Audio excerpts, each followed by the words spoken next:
What are some good books or resources to help kids to learn character? Since most people, not as much travel going on. Most people aren't as willing to let you come over and spend time with them, given the virus. So, what are some good resources that could help out? Well, obviously, this is sponsored by a church, so the first one is the Bible. That is what teaches character. All the other ones are derivatives off of that. In some of the things that teach character, socialization, things like that, you need other people for. But some of it is by saying, it's not so much a curriculum, it's by saying, when the child says, I don't want to do this, you make them keep doing it. Because they learn that they have to persevere through things. And it's setting up situations where they have to persevere and they have to deal with the situation. And that's how you build character. And building character, it's the picture of you heat metal so that the dross comes to the top and then you scrape off the dross. That's how you build character, is you put them in situations that are difficult, and then over time they learn that, no, they can do this. And so it's not... Character in a lot of ways is not taught directly by a book. It's taught indirectly by a book, in the sense like you can teach perseverance with math, like I've said a couple times.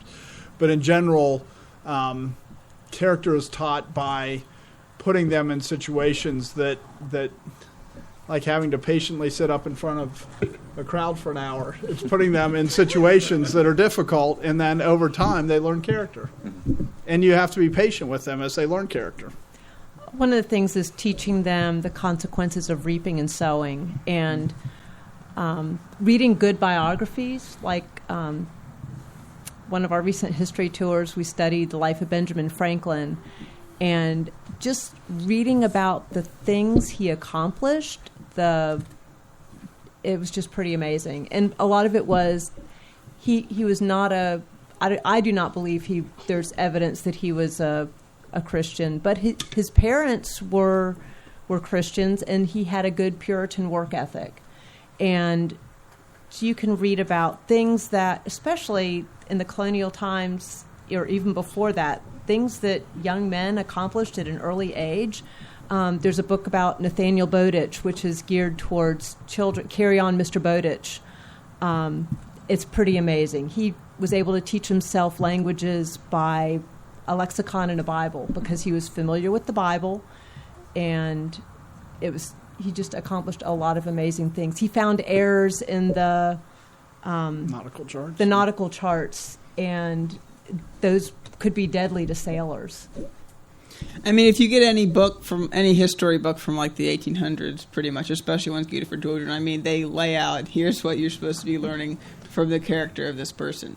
And so you can, if you want to learn character for a bit of an older children, I mean, they lay it right out for you. Or you can get newer books, and you can, I mean, now people don't like to do that so much, but you can kind of analyze it and see what these people doing good or bad. It's going to give you examples, pro and con of character. Right, especially books that are written like before 1850, they almost always start out with, here's what all the generations were before this person, and this is what their family characteristics were. And because of that, now you know this is his characteristic, and you should learn this character. I mean, they are very explicit, and they usually go multi-generational backwards to say this is how that characteristic was established in that child. And even if, like, your child's interested in music, there's biographies about some of the great composers. It starts out with, how they were raised, what their family did before them.